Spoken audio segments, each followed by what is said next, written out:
What's up, guys? This is Kobe with Apex Off-Road. We just finished up our first install of the Apex Performance Products sway bar disconnects on this Tacoma. We'll go through a few of the parts that we installed. It uses the stock sway bar. The sway bar actually gets relocated, so we had to figure out how to remount the reservoirs and the winch reinforcement brackets. Because these cannot be spaced down due to the nature of having the air cylinder. The air cylinder is installed on this plate right here, and it's charged to 100 psi. Its main job really is to just hold the sway bar out of the way when you disconnect it, so that it's not flopping around in there. You do have to drill a lot on the sway bar, which is what most of the difficulty is when it comes to the installation. You drill new holes for the links to mount through. It actually moves the links forward on the sway bar a little bit.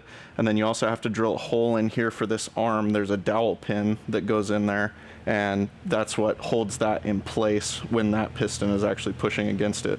So now that it's all installed, all you have to do if you're off-road, you want to disconnect this pin, and then you just pop it out and the whole lock comes out.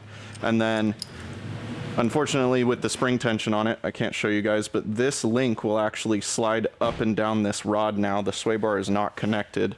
So if this wheel were to go up and the other side were to stay down, articulating the front end, this link is actually just going to slide up this rod and the whole sway bar is going to move, instead of with this locked on.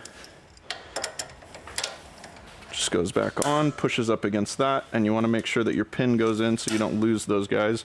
Now the sway bar is fully locked, and it will have pressure on it when it's articulating for on-road use. But like I said, install is time consuming, and there's a lot of drilling. We actually got 2 of their drill bits that they recommend. It's a 3 to 13 millimeter step bit, and that made the install process a lot easier. But as far as measuring and drilling holes and stuff, they send templates and all that makes it super easy. So we're excited to get this one out on the trail with the customer and see how he likes it.